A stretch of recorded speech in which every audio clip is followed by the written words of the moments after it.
crystal slipper. Chapter 1. The Fall from Grace. Snow drifted over the cemetery, pale flakes vanishing as they touched the black wool of Clementine's cloak. She stood beside her mother's grave while men lowered the coffin beside it. Her father's casket hit the earth with a final thud, the ropes creaking as the weight settled.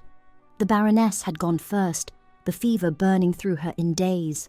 Now the Baron lay beside her, both of her parents gone within weeks of one another. The trees swayed with the wind, their bare limbs creaking above the gate. Clementine pulled her cloak tighter across her chest. The wool scratched her throat, but she welcomed the bite. The cold helped her feel awake. 17. That's what she was now. Too young, according to the law. Old enough, according to the solicitor. She'd be 18 in a matter of weeks, but it didn't matter.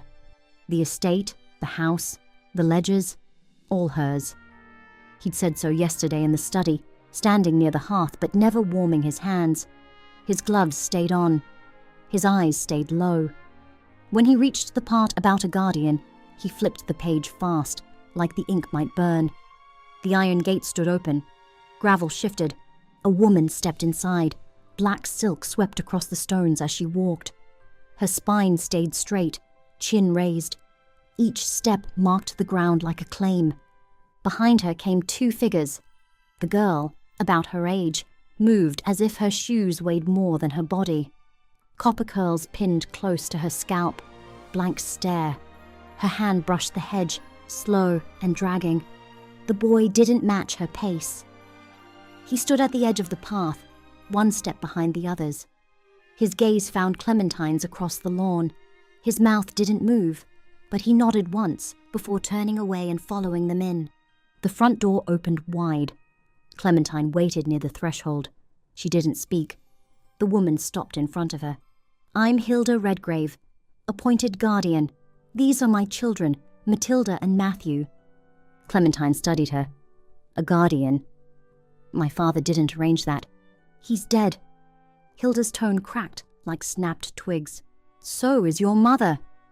"The law has its say when no one else can speak. You're a minor. You need direction." From the parlor, the solicitor stepped in, pressing his glasses higher on his nose. "It came fast, miss. The order, I mean. Quicker than usual.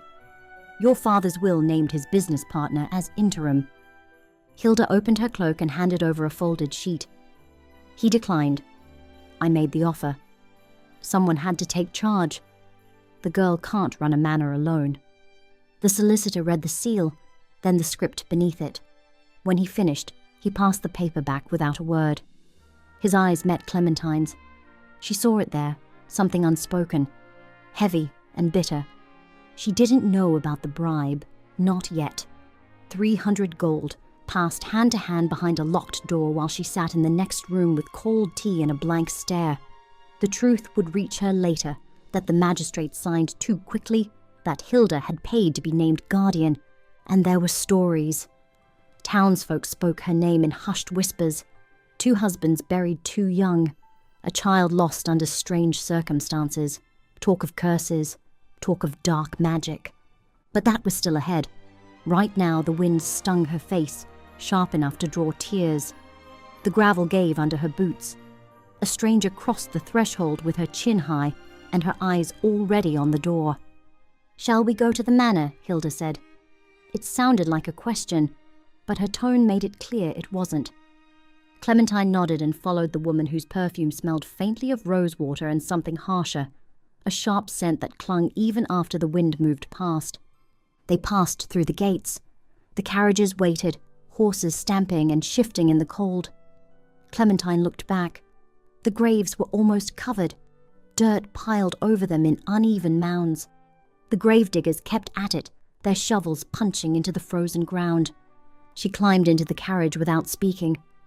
Her heart was heavy, her fingers stiff from the cold. She didn't know it yet, but nothing about her life would stay the same. Chapter 2. The Servant in Silk.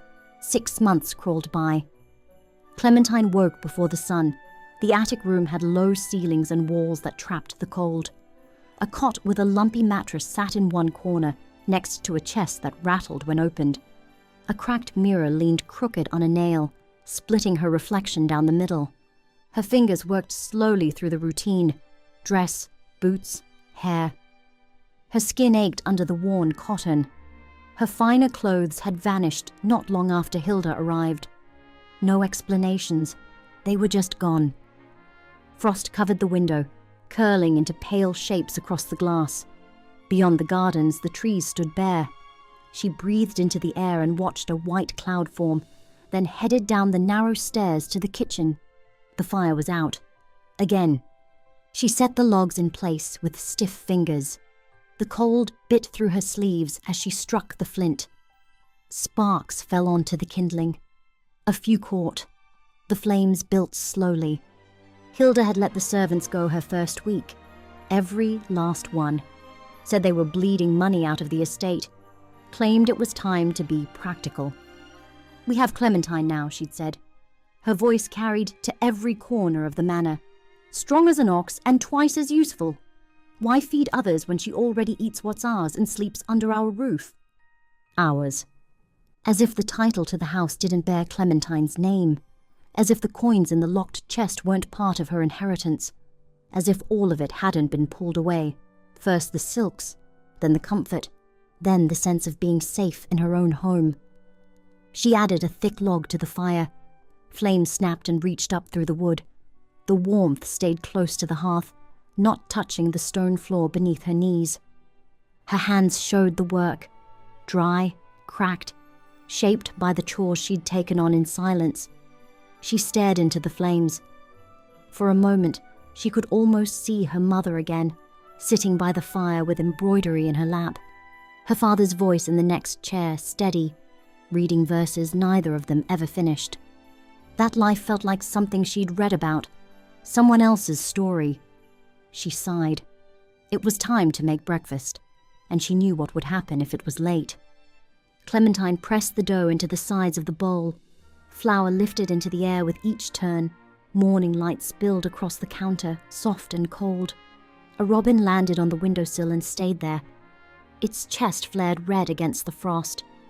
It blinked once, then fixed its gaze on her through the glass. She tore off a bit of crust from yesterday's bread and slipped it through the cracked window frame. The bird snapped it up, let out a bright sound, and darted into the trees. The animals didn't care if she was a servant or a baron's daughter. They came anyway. "Breakfast is late." Hilda glided into the kitchen. Her dressing gown swept the stone floor, trailing past the hearth. Her hair hung in two thick braids. "Matilda has her riding lesson this morning," Hilda said as she passed through the kitchen. "She'll need eggs, toast, jam, and the good tea. You know which one." The riding lessons, the music tutors, the gowns, every bit of it was for show. Hilda wanted her daughter polished enough to catch a husband with land, title, and a fortune to match. Someone important, someone with influence. Matilda hated horses. Hilda didn't care. Clementine nodded. No use pointing that out. She'd learned quickly. Obedience meant fewer bruises. She got to work. Clementine boiled the eggs until the whites held firm. She browned the toast, then cut each piece into narrow triangles. The strawberry jam went into a crystal dish, polished and placed just so. She filled the porcelain teapot, her mother's favorite, blue with silver trim, with the strong blend Hilda always asked for. She set the tray the way the old staff used to, careful with the placement, the details. She balanced it with both hands and climbed the stairs. Matilda had taken the largest bedroom, her parents' old one, and filled it with perfume bottles, scraps of ribbon, and stacks of fashion papers. She sat on a velvet chair in front of the mirror, still in her nightdress, while Hilda pulled pins from her mouth and twisted her daughter's curls into tight coils. "The prince is hosting a Christmas ball," Hilda announced, meeting Clementine's eyes through the mirror before shifting her focus back to the hair in her hands. "All eligible girls are invited. This is your chance, Matilda. You charm him, we rise. Imagine it. My daughter, married to the future king. We'd never want for anything again."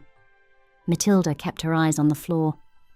"I hope he chooses me," she said flatly, "if that's what you want." Of course he'll choose you. He'd be crazy not to. Hilda grinned at her, proud and open in a way Clementine had never seen aimed in her direction. And you, Matthew, she said, loud enough for him to hear from across the hall. You'll go too. Mix with the sons of lords. Find a girl with a title. Or at least a dowry. Matthew stood near the window, watching the garden. Snow buried the hedges and draped the trees in white.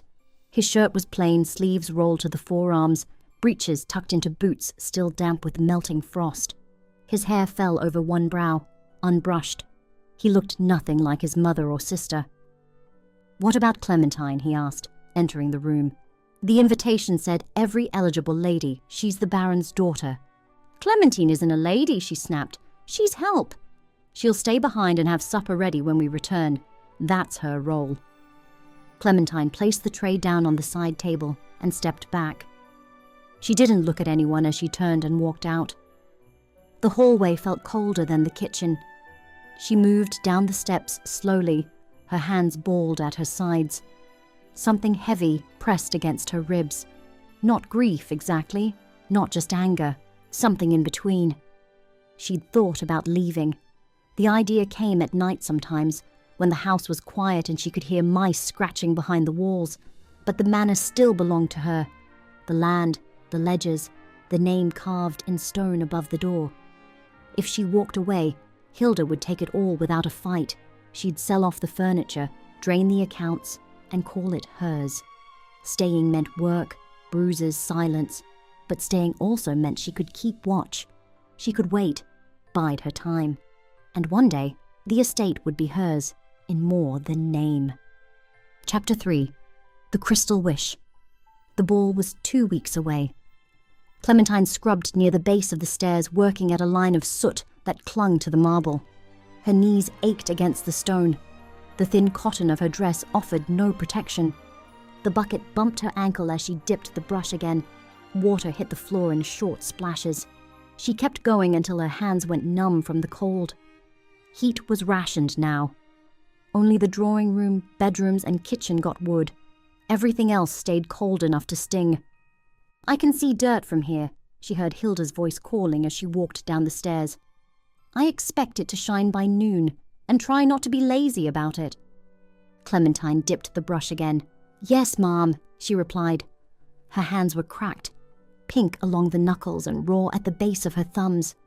Soap filled the open skin. She blinked through the sting. Mother, Matthew called down. Let her be. She hasn't stopped all morning.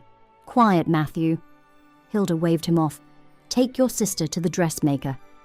Make sure she gets those pearl buttons I want, the real ones, not the cheap imitations she'll try to settle for. I want proper pearls. Matthew crossed his arms. Another dress? She's had at least 10 made in the last month. This one is for the ball, Hilda snapped. Do you understand what that means?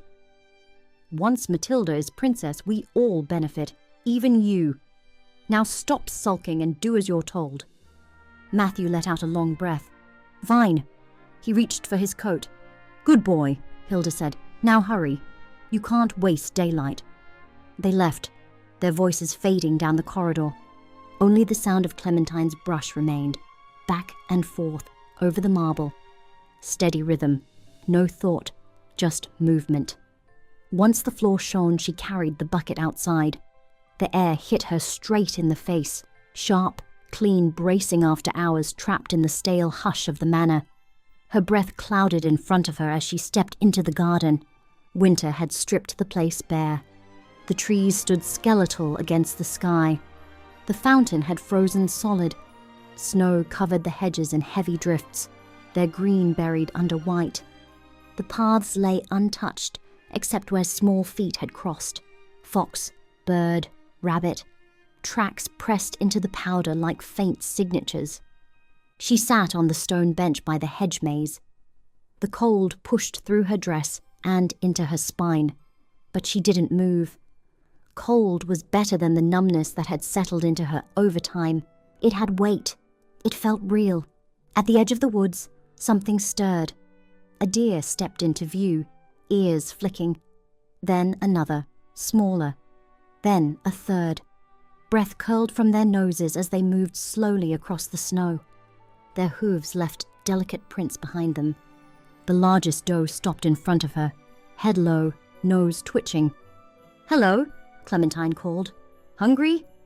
She reached into her apron pocket and pulled out a half-stale roll from breakfast, saved from the scraps after the others had eaten. She broke off a piece and held it out. The doe stepped closer, warm breath touching her fingers. Its nose pressed softly into her palm. More animals joined. A pair of rabbits slipped out from under the hedge. A fox, lean and red, stepped lightly over the path. 2 cardinals flitted down to perch on the branches overhead, flashes of scarlet in the white. They formed a quiet circle around her, watching with calm eyes. She broke the bread into smaller pieces, sharing it out until nothing remained. The fox let out a sharp sound, its tail swishing once in the snow. A rabbit edged closer, twitching its nose. A cardinal landed on her shoulder. "I wish I could go to the ball," she said. "Even just once.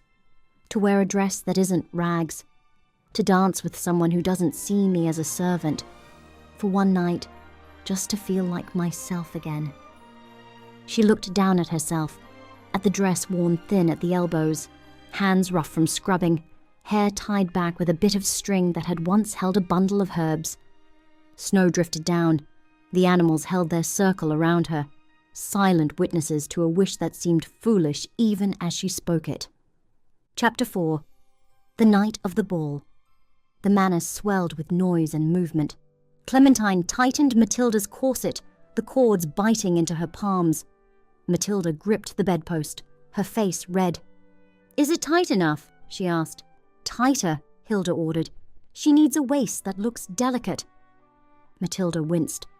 "It's hard to breathe, Mother. You'll manage." "Beauty takes effort," Hilda replied, motioning for Clementine to continue. Clementine pulled until the whalebone held firm. She tied the knot and stepped back. Shoes were lined in neat rows by the vanity. Matilda's gaze lingered on the plainest pair, soft leather, easy to walk in. Hilda clicked her tongue and pointed to the satin slippers with pearl clasps. "Those?" Hilda commanded. Matilda slipped them on without protest, her shoulders sagging. "Powder!" Hilda snapped her fingers. Clementine dusted Matilda's face, the powder lifting into the air until her own throat felt coated. "Rouge," Hilda added, watching closely. Matilda sat still, her eyes fixed on the mirror. "I think that's enough," she said. Hilda slid pearl combs into her daughter's curls. "It's never enough." Matthew stood in the hall in his dress coat. He glanced at Clementine as if he wanted to speak, then dropped his eyes and said nothing. Hilda swept out. Matilda followed. Matthew brought up the rear. The door shut, and the carriage wheels rumbled across the gravel until the sound faded. Clementine stayed behind. Her arms ached from lacing and fastening, her sleeves dusted with powder. She wiped her face with her cuff and slipped out the back door. The garden met her in cold silence. She sank onto the stone bench, the chill pressing through her dress. She drew a breath. "If I had a dress, I'd go, just to spite her," she said. Laughter rang out behind the hedge, clear, bright, almost musical. "Did you hear that, sister?" a voice called, full of amusement. "Indeed I did, sister," another answered, identical in pitch and rhythm. 2 women stepped into view from the hedge maze, moving with light steps across the snow.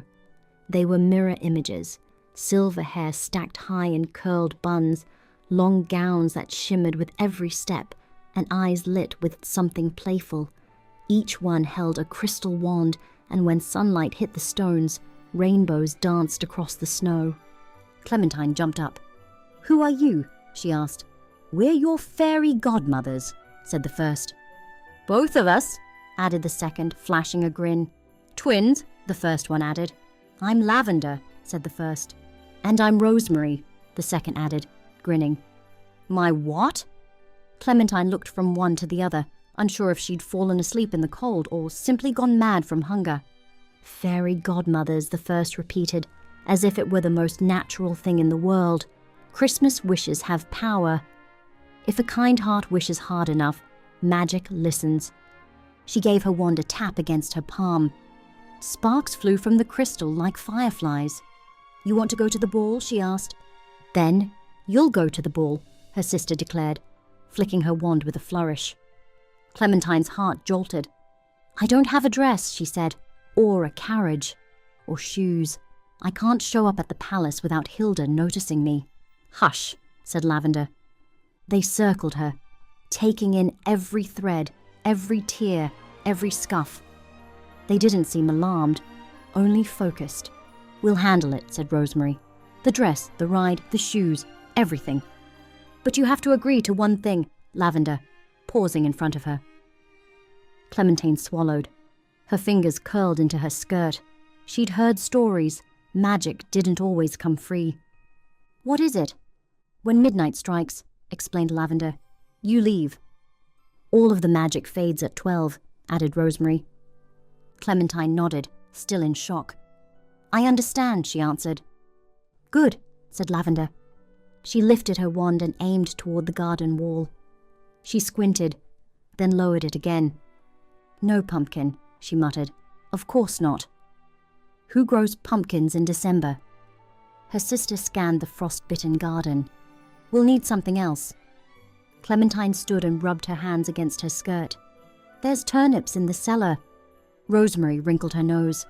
"Turnips make dreadful carriages." "Too lumpy." "Beets?" Clementine offered. "Worse," Lavender said, flicking her wand toward the orchard. "Ah, there." A barrel of apples leaned against the wall, half buried in snow. The wood glowed under the tip of her wand. "That'll do." "I don't know." Rosemary wrinkled her nose. "Apples are lumpy too." "Only at the bottom," her sister added. The barrel gave a creak, then burst open. A red delicious rolled into the snow. "That one will do for the carriage." Rosemary pointed toward the garden wall where a cluster of sparrows huddled. Feathers puffed against the cold. "Those will work for footmen." Her twin tilted her head. "Tiny but manageable." She tapped her wand, and the sparrows stretched into small men in neat coats, still blinking fast as if unused to standing on two legs. "What about the geese?" the Rosemary asked, motioning toward the frozen pond. A pair of them stood there. "They'll drive," her sister declared, "stubborn enough to handle horses." Both geese flapped hard as the spell hit them. In an instant, they straightened into coachmen with long faces and stiff collars. "And the deer?" "Perfect for horses," Lavender said, tapping her wand. "White ones." Light burst from it, sudden and full, washing over the garden like summer sun. Clementine lifted an arm to block it, blinking through the brightness. When she lowered her hand, the world had changed. The apple had grown, round and gleaming. Its skin shifted into panels, golden, hard, flawless. Wheels spun themselves into shape beneath it, laced with filigree. Inside, red velvet lined the seats, soft and thick enough to sink into. The windows curved into place with a hum, glass setting like water turned solid. The godmothers turned toward Clementine. "And now," they said together. They lifted their wands.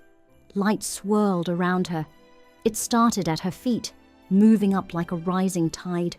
Her old cotton dress transformed, thread by thread. The worn fabric shifted against her skin, the rough weave turning smooth. Color bled through the cloth, the gray fading into a deep winter blue. Silver threads laced themselves into the new gown, curling into the shapes of snowflakes so fine they seemed to move when she breathed. The skirt lengthened, layers falling into place until it brushed the ground, soft and heavy. The wands flared once more. Her shoes vanished. In their place, crystal slippers shaped exactly to her feet. They felt made for her. Lavender stepped back, hands on her hips, eyes pleased. "There," she said, "a princess, if only for tonight."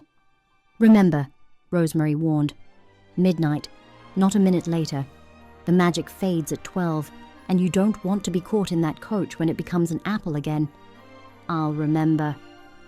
Clementine touched the dress, hardly believing the silk beneath her touch. "Thank you. Both of you. I don't know how to thank you enough." The twins smiled identical smiles. "That's what fairy godmothers do," they said together. Then they vanished in a swirl of golden light. Clementine stood alone in the garden with her transformed carriage and horses, hardly daring to believe it was real.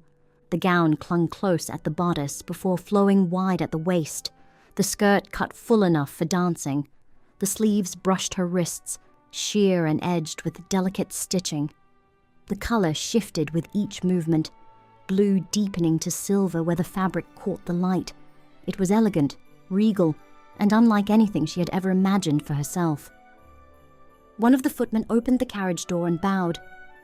"My lady?" She climbed inside.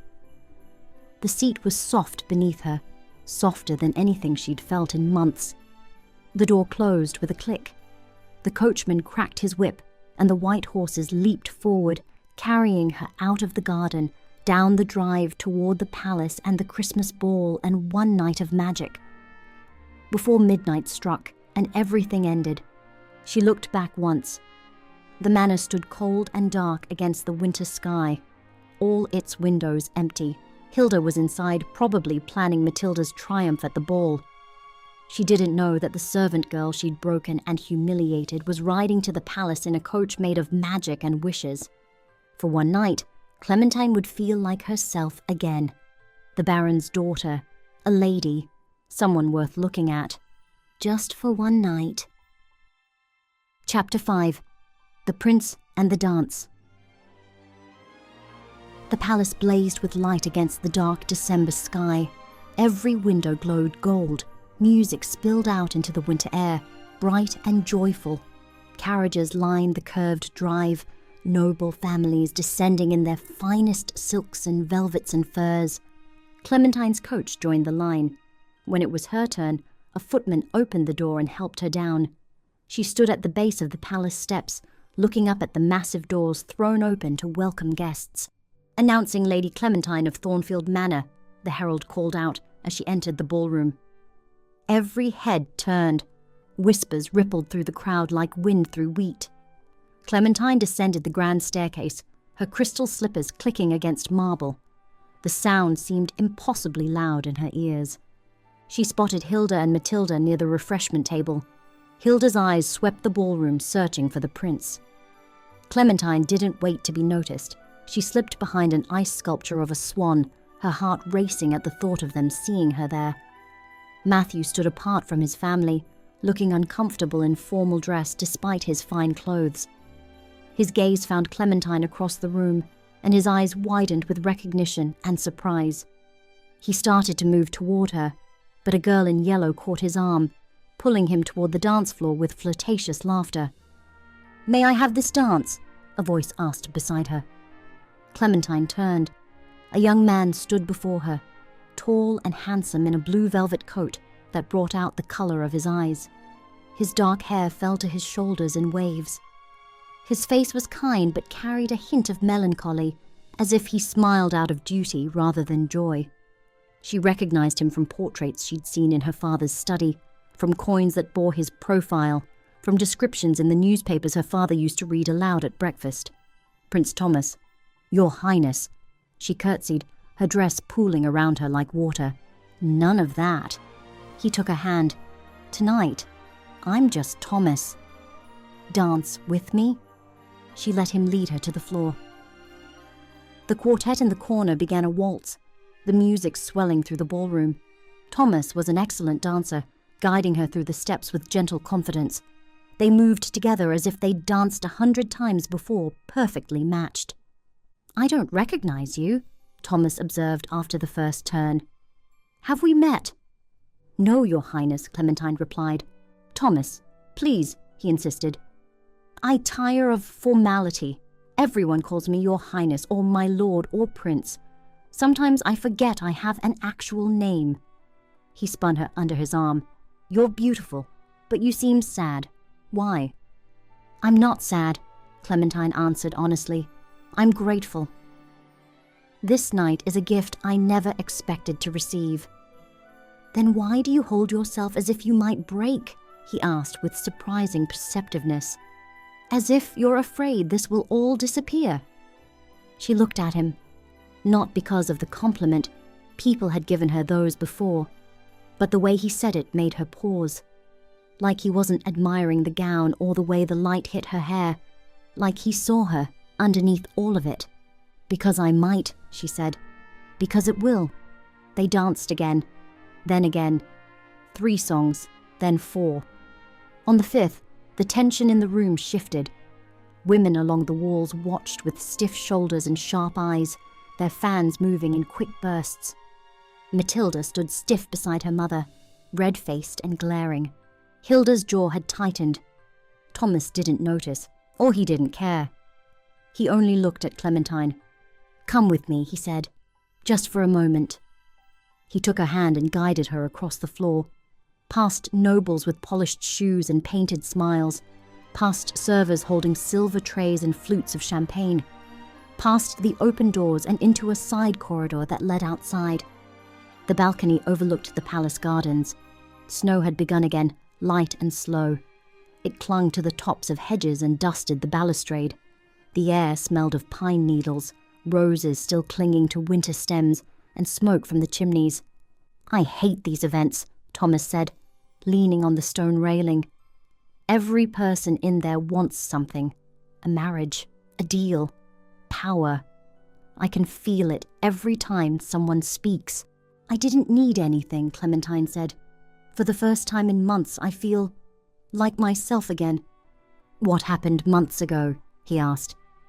She hadn't meant to tell him, but the words came. Her parents' accident, the funeral, the woman with the cold smile and the forged papers, the servants dismissed, her things taken, the attic room, the days spent cleaning what used to be her home. Each part left her throat raw. He didn't interrupt. His face shifted slowly, from surprise to anger. From inside, the music continued. Softer out there, muted by doors and stone. "That's not guardianship," he said when she finished. "That's theft. That's abuse." "It doesn't matter," she said. "Not really." "I'm stuck." "Not if you marry me," he said. She wasn't sure she heard him right. "What?" "Marry me." He stepped in front of her, taking both of her hands. "I know this is fast. I know how it sounds.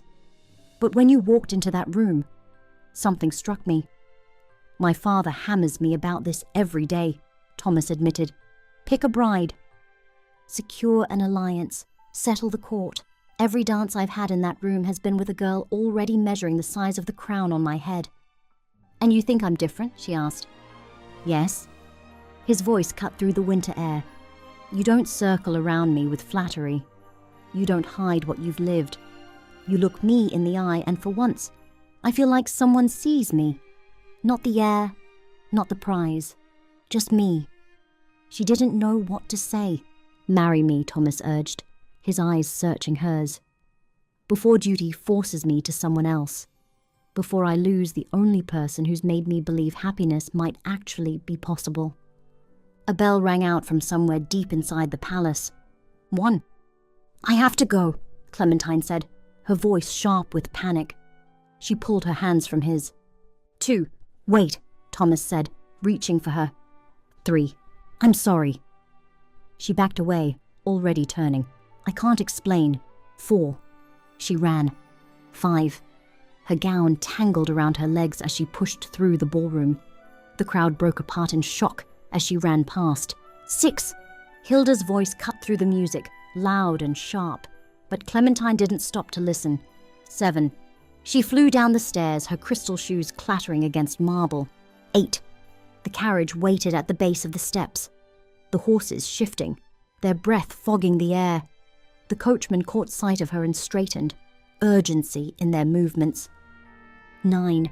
Her foot caught on the last step. One slipper flew off and struck the stone. 10. She didn't have time to go back for it. She threw herself inside the carriage. "Go!" she yelled. 11. The horses surged forward, their hooves pounding, the wheels spinning as the carriage jerked ahead. 12. The coach sped toward home. Prince Thomas watched as the carriage, and the girl in the glittering gown disappeared from view. Clementine was thrust to the side as her ride began to lurch as if something heavy had slipped loose. The gold trim dulled to brown. Velvet rubbed thin beneath her hands until she felt rough planks instead of cushions. The glass windows clouded, then thinned to nothing. Up front, the horses slowed. Their strides shortened, legs narrowing, muscles folding in on themselves. Their antlers broke the air as they shook free of the harness and bounded for the trees. The footmen squawked as their uniforms melted away. Buttons fell into the snow. Feathers sprouted and they flew away into the night. Last came the wheels. Spokes bent inward, splintering one by one before toppling into the snow. The frames sagged, the wood groaning under its own weight. An apple dropped from the wreck, its roomy skin splitting open as it bounced and skidded along the frozen road. Clementine landed hard on her hands and knees. Silk unraveled from her shoulders in streams of light until only cotton clung to her skin, thin and worn. Frost seeped through her dress as the night air closed in.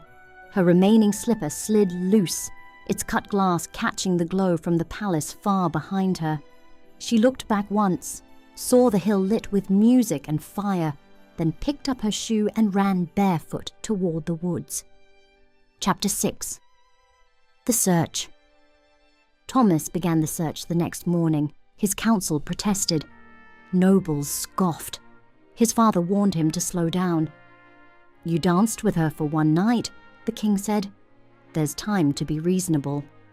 But Thomas didn't listen. He started in the capital, moving from house to house. No fanfare, no messengers, no long lines of guards announcing his arrival. Just him, with a slipper wrapped in the velvet under his arm, knocking on doors. Every noble family, every estate, every townhouse. It never fit. Too narrow, too wide, too long, too short. Some women forced their feet in, twisting their ankles, biting back pain. Others claimed it fit while wobbling on curled toes. But the crystal didn't bend. It held its shape. It knew the truth. When the city offered no answers, Thomas took to the countryside. He rode past rivers and farmlands, into valleys and over snow-covered hills, villages, manors, market roads lined with slush. He stopped at every place where a daughter of noble blood might live. His advisors warned him again. His father sent messages demanding his return. He kept going. He couldn't explain what pushed him forward. Not properly. One night shouldn't have changed him, but it had. The girl in the blue gown had danced like she was trying to remember what joy felt like. She'd spoken like someone carrying a weight too heavy to name. And she'd run at midnight, leaving behind a single slipper. She was real, and he was going to find her. The days dragged. Then a week, then two. His search spread from rumor to story, from story to song. Children sang ballads in marketplaces. Tavern bets turned into town gossip.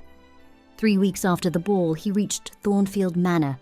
Snow lay heavy across the fields. The trees bent under the weight. The house stood quiet and dark, its windows dull in the grey afternoon. He'd passed it earlier in his search, ignored it then. The Baron was dead, someone had said. The estate was under someone else's control. Thomas was running out of options. This time, he knocked.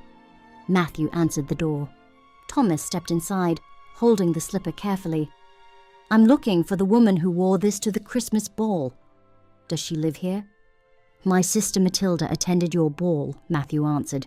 "Bring her to me at once," Thomas demanded. He raised his voice, yelling up the stairs. "Matilda! The prince is here!" Matilda rushed down the steps. She smiled wide. "What can I do for you, Your Majesty?" Thomas frowned. The girl before him was not the one from the ball. He explained why he'd come, and Matilda gleefully took her place on the settee, pointing her foot like a dancer waiting for applause. Thomas knelt and slid the shoe toward her. It didn't fit. Her foot shifted inside it, too small to fill the heel. "I can curl my toes," she offered. "That's not necessary," Thomas said, standing again. "Is there anyone else living here?" "Any other young women?" "There's Clementine," Matthew responded. "I'd like to see her," Thomas said. Matilda opened her mouth to object, but was silenced by his next words. "I'm not asking," the prince said. For a moment she didn't move.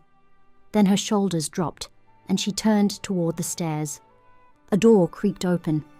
Voices, then footsteps. Clementine descended the staircase. Her dress hung loose, fabric worn thin at the seams. Her hands were red, the skin cracked. Flour streaked her arms. Her hair was tied with a strip of old string. Thomas looked at her. Not the dress, not the dirt, her. The same eyes, the same blonde hair. The girl who had danced, who had laughed in the snow, who had told him the truth when she didn't have to. "It's you," he said. She lowered into a curtsy. "Your Highness." "It's Thomas," he smiled. "Thomas," she repeated. "The slipper." "Will you try it?" he asked, though he suspected she would. Clementine sat down, her hands folded in her lap. Thomas knelt before her, the crystal slipper glinting in his hands. He slid it onto her foot. It fit, as if it had been made for her alone. "You're the woman from the ball," he exclaimed. "The one I've been searching for." "Yes," Clementine said. "Then marry me," he said. "Come with me. Leave this place." Behind them, Matilda let out a sharp exhale. "Yes," Clementine answered. "I'll marry you." Thomas bent and kissed her hand. Matthew stood back, smiling despite his sister's glare. Matilda fled the room in tears. Chapter 7. The Wedding Day. The wedding was set for the very next morning. Thomas refused to wait. He kept Clementine close, as though afraid she might vanish again at midnight. That night, she slept in the palace guest quarters. Silk sheets, walls hung with tapestries, warmth everywhere. Servants brought trays of food and filled a copper tub with steaming water laced with oils. They washed her hair, massaged salve into her cracked hands. They dressed her in a linen nightgown soft enough to slip through her fingers like water. It felt unreal. Tomorrow she would marry the prince. Tomorrow she would be free. Tomorrow she would be safe. She lay down, exhausted, and closed her eyes. The chapel was crowded, every bench filled with nobles shifting in their finery. Silk rustled each time someone leaned close to whisper. The air carried too many scents at once: powder, perfume, and the sharper tang of pine from the garlands pinned to the walls. Wax dripped down tall candles, the heat clinging at the front where Thomas stood in his ceremonial coat. The collar dug into his neck. The crown weighed heavier than usual. The doors opened. The bride entered. She wore a white gown stitched with pearls. Each step sent a glint of light through the embroidery. A crystal crown rested on golden hair arranged in perfect curls. A veil hung over her face, thin enough to see her outline but not her expression. She walked on the arm of a palace guard, no father or mother to guide her. Thomas barely heard the scrape of benches as nobles leaned forward. The sound of silk skirts and hushed voices faded into nothing as he watched her come closer. The priest spoke. "We are gathered to witness the marriage of Prince Thomas and Lady Clementine." They exchanged vows, their hands were bound together. When the blessing ended, Thomas lifted the veil. Her face came clear. He kissed her, and the chapel broke into sound. Applause, cheers, the shuffle of boots as people pushed forward for a better look. Together they walked the aisle. Children dropped petals from baskets, scattering red and white across the stone floor. Nobles craned for a glimpse of the new princess. The feast began in the great hall. Tables were loaded with roasted meats, glazed vegetables, pies that steamed when cut. Servants poured wine until cups overflowed. The air was thick with food and drink, laughter rising above it all. Music started from the corner, fiddles sharp over the steady beat of a drum. Thomas reached for Clementine's hand and led her onto the floor. Her gown swept wide when she turned, the pearls flashing like bits of glass. They circled together, step for step, as the hall clapped in rhythm. He smiled without forcing it. The sound of approval pressed in from every side, but for once it felt easy to accept. He held her hand, steady and warm in his own, and the joy that rose in him needed no explanation. Chapter 8. The Married Couple. The day after the wedding, something had changed. At breakfast, she sent the porridge back untouched, claiming it was lumpy, then demanded cakes instead. At noon, she wanted the same cakes again, but from a different batch.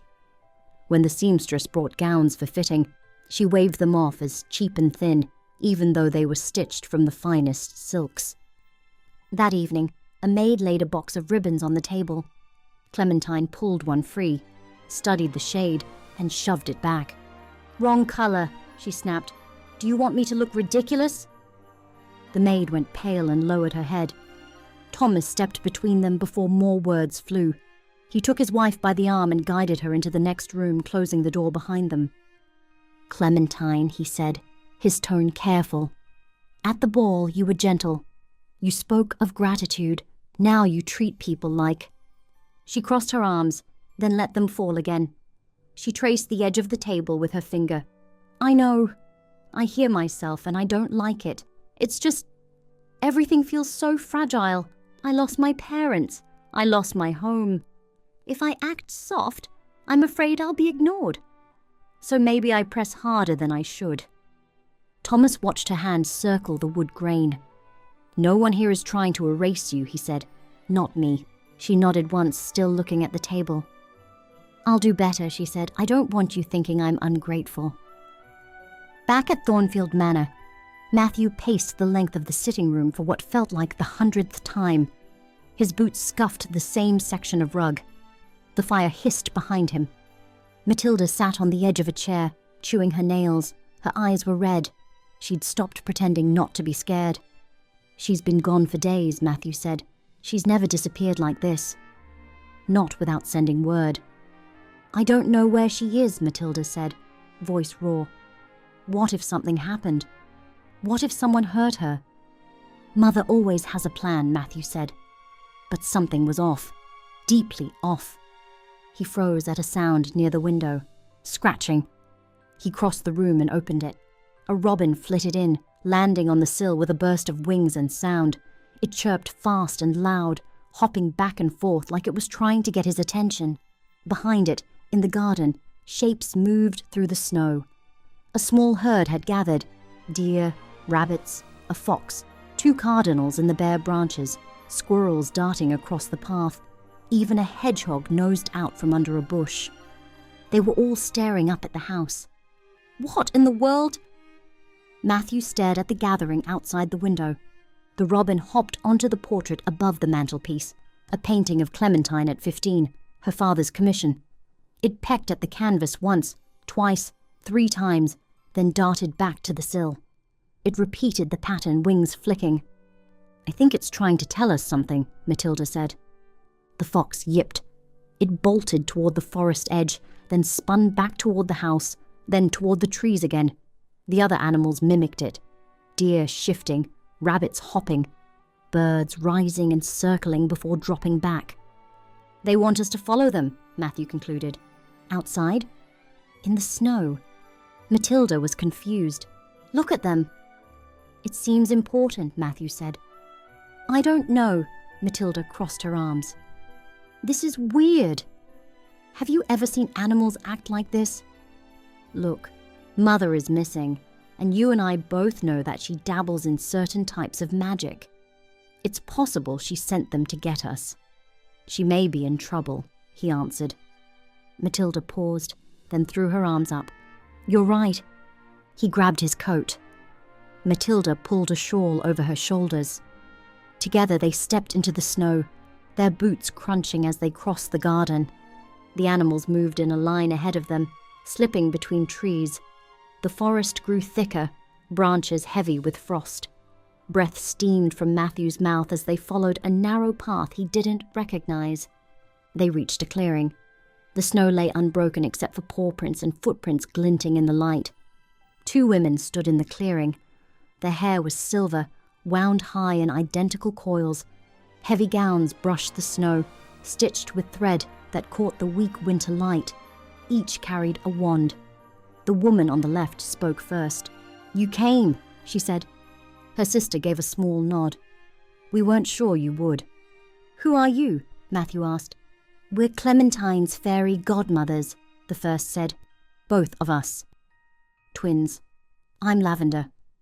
And I'm Rosemary, the other remarked. Clementine is in trouble, Lavender warned. Your mother has locked her in a tower guarded by an enormous magical wolf. Matthew's stomach dropped. Mother did what? There's more, Rosemary added. She stepped closer.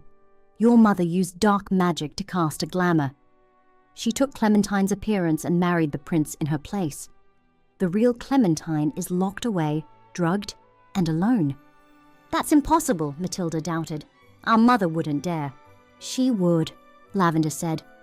She's been learning from a witch in the eastern woods since before her first husband's mysterious death. She found the tower during those lessons. It's bound by old magic. She conjured that wolf to stand guard. What can we do? Matthew asked. I don't know any magic. You'll need help, Lavender said. The prince, Matilda said. He has knights, an army. We have to get to the castle. Take this, Rosemary offered. She held out a red silk ribbon. It glowed like it held fire under the weave. This will shield you from your mother's magic, she said. Tie it around your wrist. You'll see through her glamour. You'll see her true face. And it'll block any spells she throws at you. Matthew tied it on. As the knot tightened, warmth spread through his arm. Go, Lavender urged. Before either of them could ask another question, the godmothers vanished in a flash of gold. Matthew and Matilda stood alone in the clearing. The animals gathered around them like an honor guard. I guess we're headed to the palace, Matthew said. Doesn't this all seem a little bit strange? Matilda questioned. It could be a trap. There's something I haven't told you, he confessed. The night Clementine came back from the ball, I heard shouting in the attic. Then a thud, like something heavy hit the floor. Matilda's eyes widened. You're certain? I am, Matthew answered. After that night, Mother disappeared. No note, no explanation.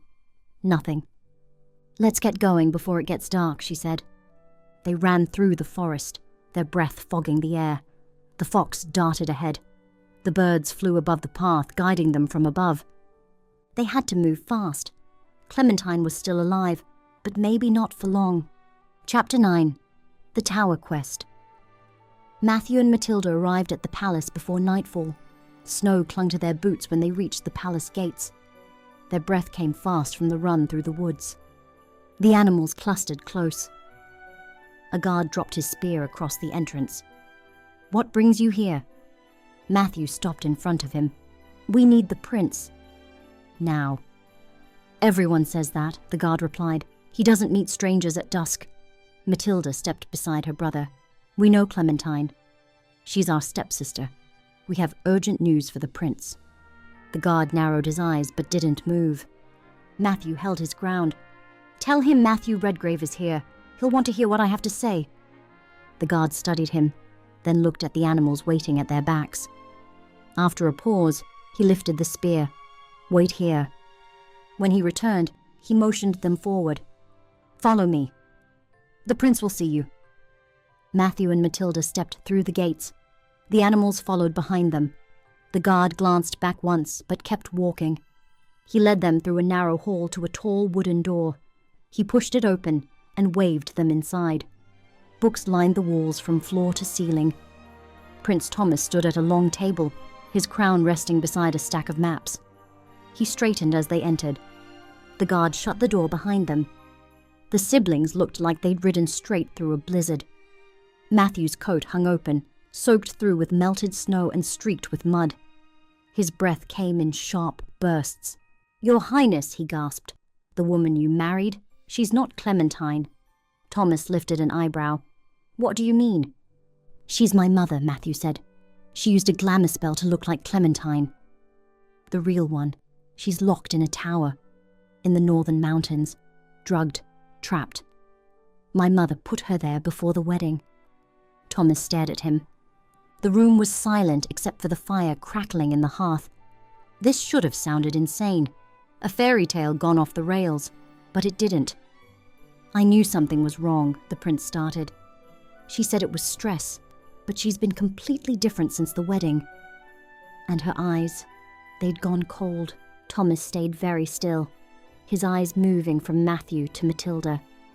If what you're saying is true, then the woman in my chambers is not my wife. She isn't, Matthew answered. She's my mother.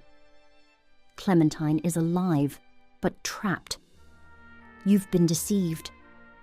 Thomas pressed a hand to his mouth. Pacing once across the length of the library, he stopped at the fire, staring into the flames, then turned back. She cannot see you here. If she does, she'll know we're onto her. Where do we go? Matilda asked. There's a wine cellar under the west wing, Thomas replied. Few go there. You'll be safe until I return. We'll plan from there. He crossed the room, lifted a ring of keys from the table, and pulled open a side door hidden in the paneling. Cold air drifted up from stone steps. Follow me, he said. The siblings obeyed. The animals padded after them. They reached a long chamber lined with casks and racks of dusty bottles. Thomas set down a lantern on a crate and faced them. She'll expect me tonight. I'll make excuses, but in the morning I'll tell her I must leave the palace. She won't question it if I say it's for her sake. And then? Matthew asked. Then we ride for the mountains, Thomas said. We find her and bring her back. The siblings looked at one another. Rest here for now, Thomas told them. Save your strength. We'll need it. He closed the door, leaving them in the cellars quiet. The next morning, a hand shook Matthew's shoulder. He blinked awake and saw Thomas leaning close, a lantern in his grip. It's time, the prince said. Matilda stirred against the wall. She rubbed her eyes and pushed herself up as Thomas laid 2 dark cloaks across a barrel. Wear these, he told them. They dressed quickly. The knights are waiting in the courtyard. Supplies are packed, horses saddled. We leave before the castle wakes, he declared. He raised the lantern, leading them up the stairwell, the animals following behind. At the top, he set the light aside and opened a narrow door that led into the outer yard. The air was cold. Their breaths turned white as they stepped into it. 4 knights waited by the stables. A 5th held the reins of 3 extra horses, smaller but strong. Thomas swung into his saddle. We ride, he announced. With that, they set off. The animals ran ahead. The birds circled above, never straying far from the path. Thomas didn't understand how the creatures knew where to go. He didn't care. If they could lead him to Clementine, he would follow them anywhere. They rode through the wind, sleet, and bitter cold. The forest paths narrowed, winding into places Thomas had never seen on any map. By the second morning, the air had turned sharp and biting. Snow came fast and heavy. Visibility dropped. Still, they pushed forward. By that afternoon, the trees thinned. There, rising from the side of the hill, stood the tower. It looked like it had been carved from shadow. The stones were dark and worn smooth by the centuries of storms. No windows glowed. No sound came from inside. It jutted from the ridge like a broken tooth. At its base, sprawled across the snow, lay a white wolf. Thomas had seen large animals before. This was different. Massive, at least 8 feet tall at the shoulder. Its eyes burned red, like an ancient demon. The moment it spotted them, it howled. The sound echoed through the space like thunder. "Stay back!" Thomas shouted. The wolf moved like smoke. It reached him before he could swing. Its teeth sank into his shoulder with brutal force, dragging him down into the snow. His scream echoed up the rocks. Blood seeped from under his armor. The knights surged forward, their torches raised, spears out. They struck and drove the wolf back. The creature retreated toward the tower, growling, its mouth red with blood. The knights reached the prince, dragging him back to the horses. "We need to get you help," Matthew said. The knights lifted him onto a horse, holding him upright as they turned to retreat. The wolf didn't follow. It only watched from the tower steps, silent now, its eyes still burning. They rode as fast as they could. Half an hour down the trail, they spotted a cabin tucked between the trees. Smoke curled from the chimney. A lantern glowed behind one frosted window. Matilda ran up and pounded on the door. "Hello," she called. "Is anyone home?" A man answered their knock. A hunter, by the look of him. Scarred face, thick beard, clothes that smelled of smoke and pine. He looked the group over once. "What brings the king's men to my door?" he asked. "This is the prince," Matilda answered. "He's been injured. Please, he needs help." The man approached Thomas. "Wolf bite," he declared. "Deep, but clean. He'll live if the wound stays clear." "Bring him in." They lowered Thomas onto a narrow bed. The hunter cleaned the bite and stitched it, while the prince drifted in and out of consciousness. Matthew and Matilda explained everything. The tower, the beast, the girl trapped inside, the woman wearing her face, the deception, the danger. The hunter listened. "I know that tower," he said. "The wolf's not natural. My grandfather told me stories about a creature built by dark magic. It doesn't bleed, doesn't age, can't be killed." Thomas looked toward the window. "Then how do we stop it?" "You don't," the hunter said. He moved to a shelf and pulled down an old book, its spine frayed, the pages yellowed and thin. "You put it to sleep." He turned to a page. A drawing of a mushroom filled half the space. "This grows in the deep woods. It'll drop even the strongest beast into sleep, long sleep, days." "How do we find it?" Matthew asked. "That's the problem," the hunter replied. "It hides near the ancient oak, deep in the forest. No trail. Could take weeks, maybe longer. I've never seen one myself." From the bed, Thomas stirred. His voice was weak. "We don't have weeks. Clementine doesn't have that long." Scratching came at the door. "The animals!" Matilda exclaimed. In the commotion, I'd forgotten about them. The hunter opened the door. Outside stood the twin fairy godmothers. Between them stood a pig, round, bright, and somehow glowing. "Did someone say mushrooms?" Lavender asked. They glided inside. The pig trotted into the cabin behind them. "This little fellow," Rosemary explained, "is magical." "Can find anything growing underground," Lavender added, "including sleepy-time mushrooms." The two of them vanished in a burst of light, leaving only the pig and the cold morning behind. "Fairy godmothers? Don't you just love them?" The hunter smiled. He gestured toward Thomas. "He's in no condition to go out in this weather," he said. "I can go," Matilda offered. "Me too," Matthew declared. "I'll join them," one of the knights said. They bundled up and headed into the cold, the three of them, the pig, and the forest animals. By nightfall, they reached a mighty oak. It rose from the forest floor like a monument.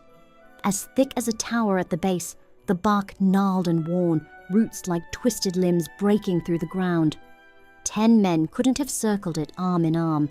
The pig started digging at the trunk's base, churning up frozen dirt with short, powerful kicks. Matthew and the others joined in. After half an hour, they had unearthed it. A mushroom with a deep purple cap and a silver-white stem tucked close to the roots. They wrapped it in cloth. The pig let out a pleased grunt and sat down, content. By the time they arrived back at the huntsman's cottage, they were chilled to the bone. The huntsman offered them blankets and broth he'd made over the fire. "It's not much," he apologized, "but I wasn't really expecting company." "Thank you," Matthew said. "How's he doing?" Matilda asked, looking at Thomas. "He's healing just fine," the huntsman answered. "How much do we use?" Matthew asked, removing the mushroom from his pocket. The huntsman picked it up, testing its weight in his palm. "I'd say a little more than half should do it. We need to chop it up and let it simmer in a pot of water overnight. I'll throw in some mutton." "Will that work?" Matilda asked. "It should," the huntsman answered. "I hope you're right," Matthew said. "I'm not sure we'll get another chance." By morning they were riding again.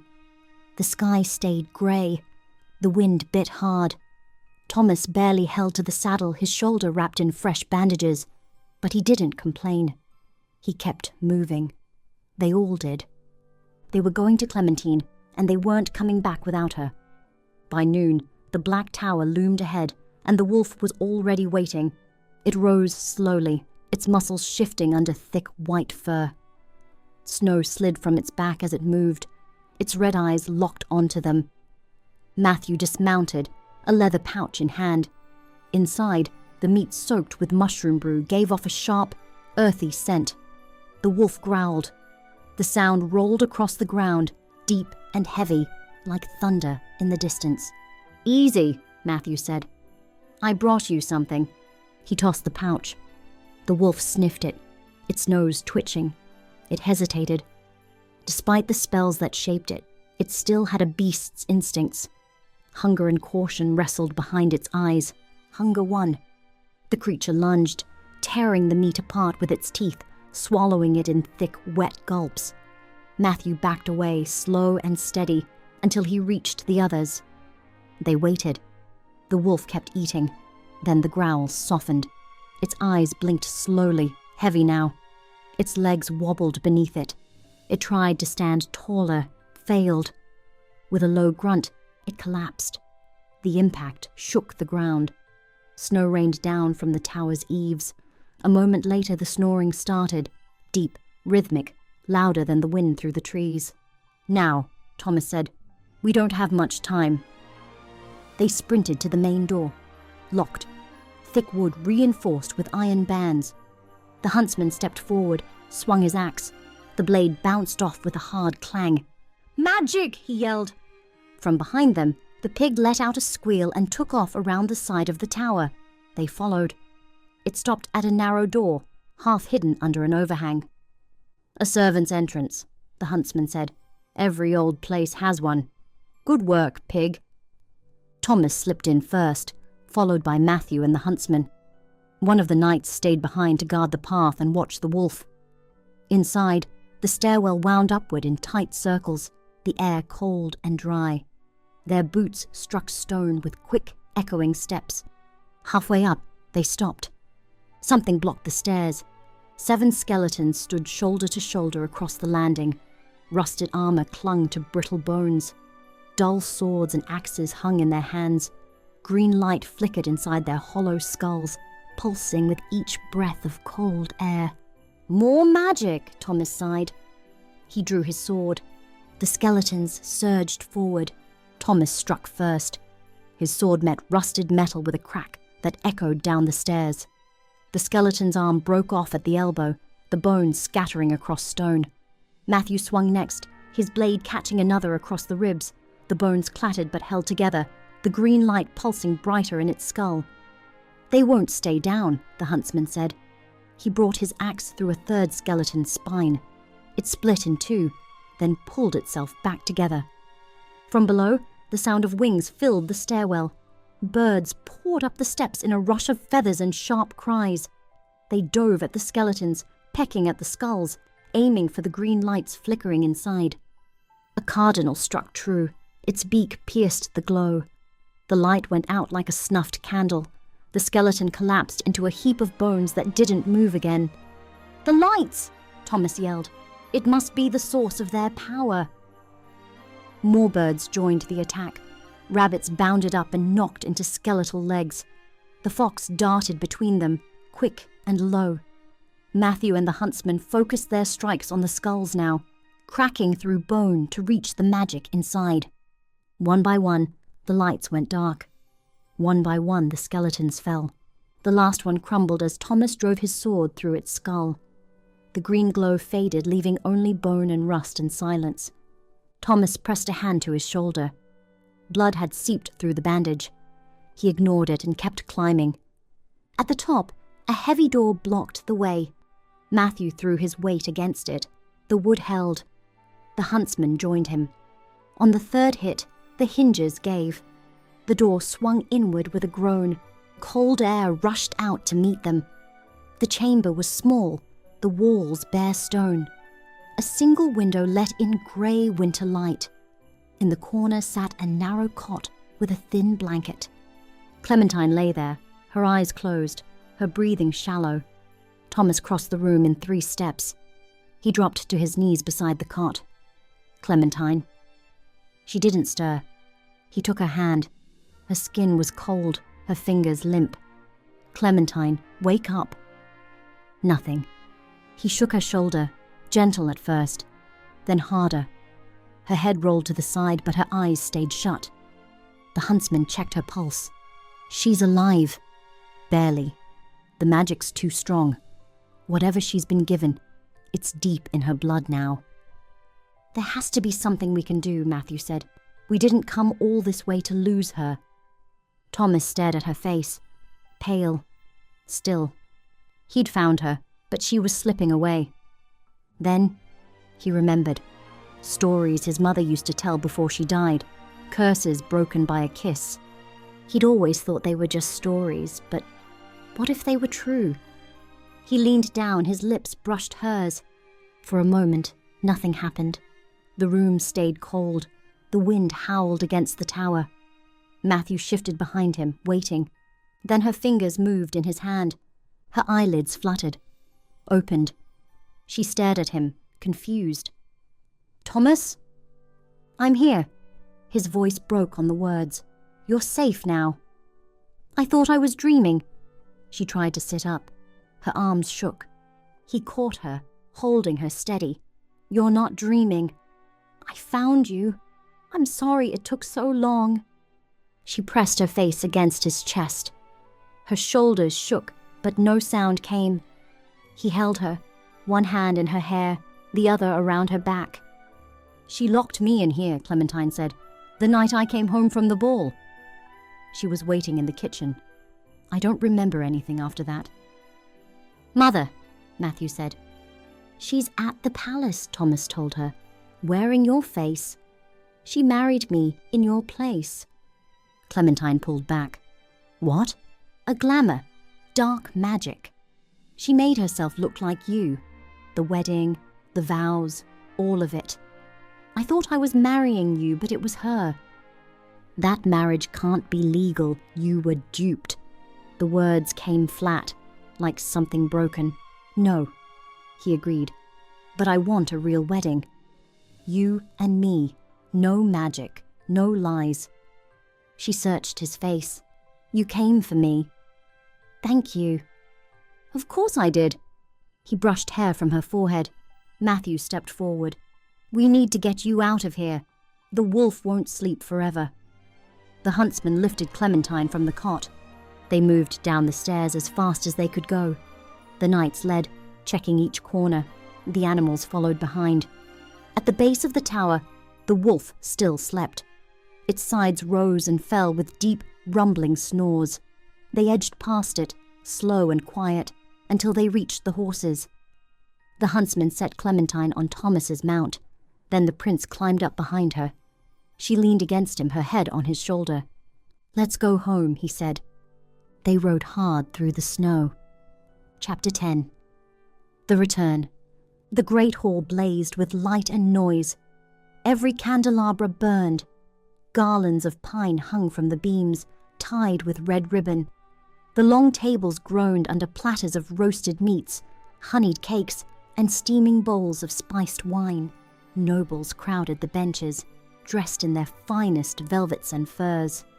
At the high table, Hilda sat beside the king. She wore a gown of deep crimson silk, stitched with gold thread. Her hair was pinned with jeweled combs. She smiled at the lord beside her, laughing at something he said. She looked exactly like Clementine. The doors at the far end of the hall opened. Thomas entered, flanked by palace guards. His face was pale. Mud streaked his clothes. Hilda rose from her seat. "Thomas, where have you been?" She crossed the hall toward him. Her hands reached for his. "I've been so worried." Thomas pulled his hands back.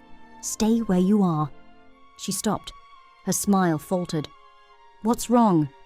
"You'll see." He turned to the guards. "Bring her in." The doors opened again. Clementine entered, supported by Matthew and the huntsman. She wore a plain cotton dress. Her hair was tied back with string. Her face was hollow, her skin pale. But her eyes were clear. The hall went silent. Nobles turned in their seats, staring. Whispers started low, then grew. Confusion rippled through the crowd like wind through wheat. 2 women, identical faces, same height, same blonde hair, same blue eyes. Hilda's mouth opened, then closed. She recovered fast. "Guards! Seize that woman!" She pointed at Clementine, her voice rising. "That's an impostor, a witch who's stolen my face. She's here to cause chaos." The king stood. "What is the meaning of this?" Thomas stepped forward. "Father, the woman at your table is not my wife. She's Hilda Redgrave, Clementine's former guardian. She used dark magic to steal Clementine's appearance and married me in her place." Hilda laughed. "That's insane. I'm your wife. I've been here since the wedding. This woman is clearly lying." She turned to the court. "She's a fraud, a charlatan, probably sent by enemies of the crown." Some nobles nodded. Others looked uncertain. "This is a serious accusation." The king boomed. "How do we know which woman speaks the truth?" Matthew stepped forward. "I think I can prove which one is real." All eyes turned to him. "Who are you?" the king asked. "Matthew Redgrave, Hilda's son." He held up his wrist, showing the red ribbon tied there. The silk glowed in the firelight. "This was given to me by Clementine's fairy godmothers. They said it would let me see through any glamour." Hilda's voice turned cold. "There's no such thing as fairy godmothers." "Then you have nothing to fear." Matthew walked toward her. "This is absurd," Hilda snapped. "I won't be subjected to parlor tricks." "Then you admit you're hiding something," Thomas said. The king motioned to the guards. "Let him proceed." Matthew stopped in front of Hilda. He squinted, waiting. Suddenly, the ribbon began to glow. His face went pale. He stepped back. "That's my mother!" he exclaimed. "I see her clearly." Hilda laughed again. "He's lying.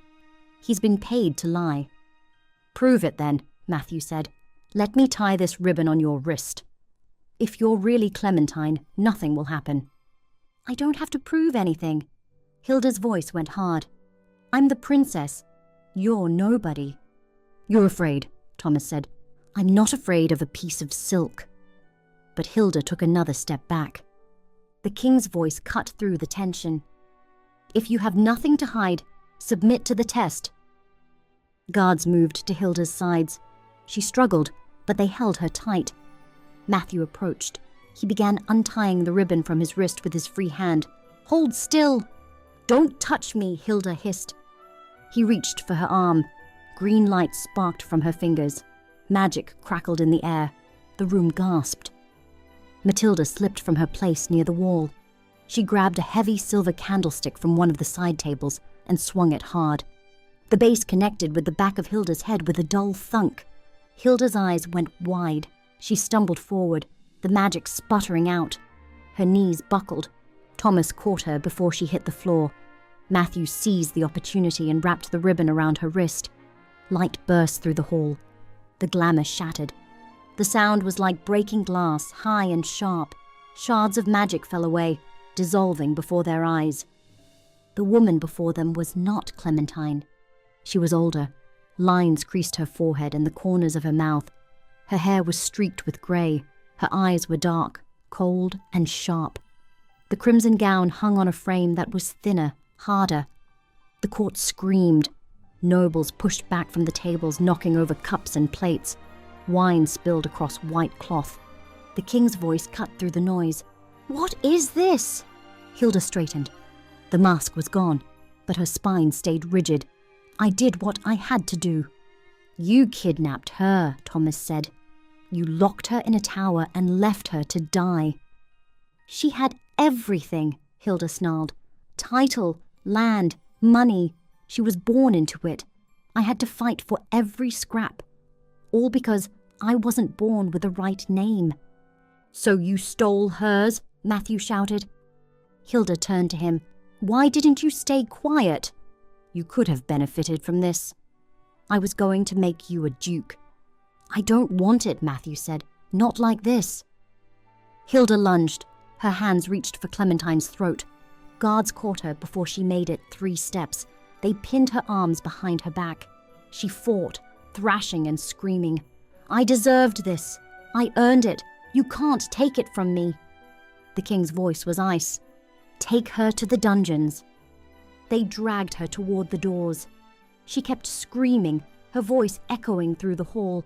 "You're all fools! Blind, stupid fools! I should have been queen." The doors slammed shut. The hall stayed silent. Then the king turned to Clementine. "I'm sorry. This should never have happened." Clementine swayed. Thomas caught her, holding her upright. "She needs a chair," the huntsman said, "and a proper meal." "Take her to the guest chambers," the king ordered. "Bring the healers." The huntsman lifted Clementine in his arms and carried her toward the door, Thomas close behind. Matilda stood frozen where she'd dropped the candlestick, her face still white. "I'm sorry," she stammered. "I had to." Matthew walked to her. "You did the right thing." "I hit our mother," Matilda whispered. "You stopped her from killing someone," Matthew corrected. "That took courage." Chapter 11. True Love. The king sentenced Hilda to life in the royal dungeons. Her magic was bound by enchanted chains. She would never cast another spell. Matilda came to Clementine's chambers the day after the sentencing. She stood in the doorway, her hands folded, her eyes red. "I'm sorry," Matilda said, "for everything she did. For not stopping her. For not speaking up when she mistreated you." Clementine sat by the window. The colour had returned to her face. "You were scared of her." "I was," Matilda admitted, "but that's not an excuse. I should have been braver." "You're brave now," Clementine said. "You stopped her when it mattered most." Matilda let out a sound between a laugh and a sob. "I can't believe I did that." "I can," Clementine smiled. Matilda looked up. "Can you forgive me?" "Yes," Clementine said. "You're not your mother." "You never were."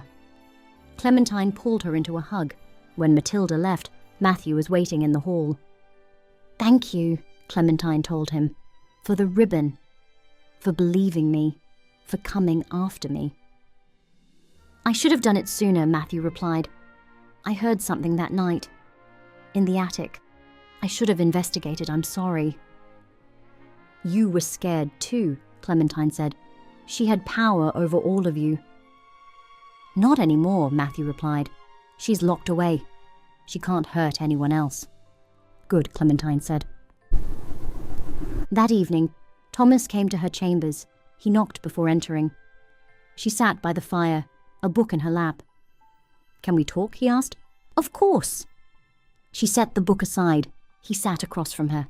For a moment, he just looked at the flames. Then he spoke. "Our marriage isn't valid. I married Hilda, not you. My father has already annulled it." "I understand," she replied.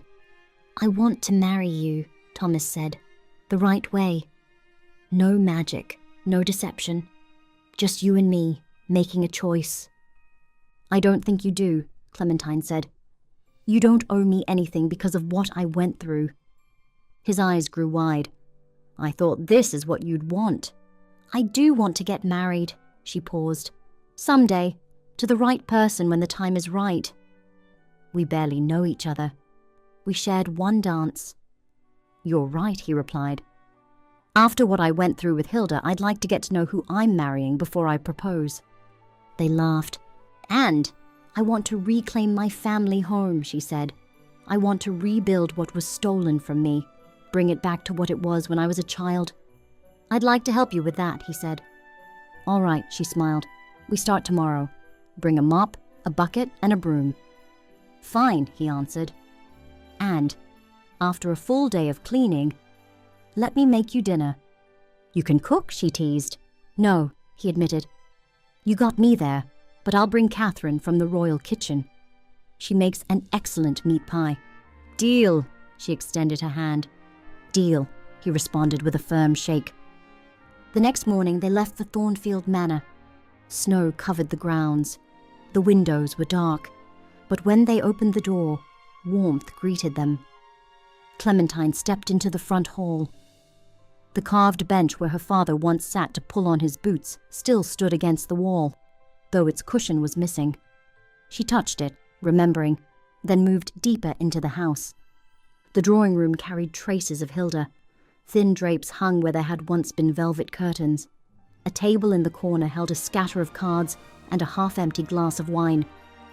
She made this her parlour, Clementine said. The dining hall was still intact. The long table stood surrounded by chairs, though the silver and fine china had vanished. Plain crockery sat stacked on the sideboard instead. The kitchen hearth was black with soot. A kettle hung over the grate, and crumbs littered the table. They climbed the stairs. Clementine slowed as they reached the corridor. Her parents' chamber was no longer recognizable. The wardrobe bulged with gowns and silks, dyed in bold colors her mother never would have chosen. Lace spilled from an open trunk near the bed. The quilt her mother had stitched, soft with years of care, was gone. In its place lay heavy brocade embroidered with gold thread that glittered in the firelight. The vanity no longer held her mother's delicate brushes and hand mirror. Instead, it was crowded with Hilda's bottles of perfume, combs inlaid with stones, and rings arranged in neat rows across the surface. Jewelry boxes stood stacked in the corner, some left open to show the trinkets inside.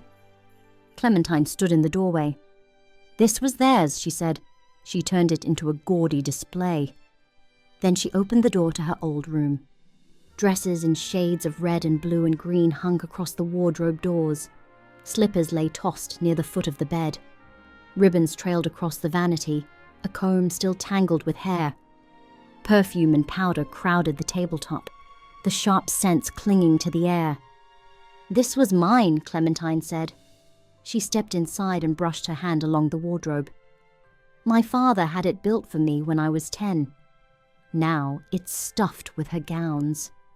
She lifted a slipper from the floor, pale silk, barely worn. She set it back down and moved to the window where she used to sit with a book. Matilda's sewing basket sat in the sill instead, pins stuck into the fabric half done. Thomas stayed behind her. Hilda is gone, Clementine said. I'm going to rebuild, make it what it once was. She paused. No, better. Rehire the staff. Have wonderful Christmas celebrations. Tell stories by the fire and plant a garden out back, with a swing. Thomas stepped forward. Let's do it, he said, rolling up his sleeves. He picked up the sewing basket from the sill and held it open. Clementine gathered a handful of ribbons from the vanity and dropped them in. And with that, the next chapter in their story began. The end or the beginning.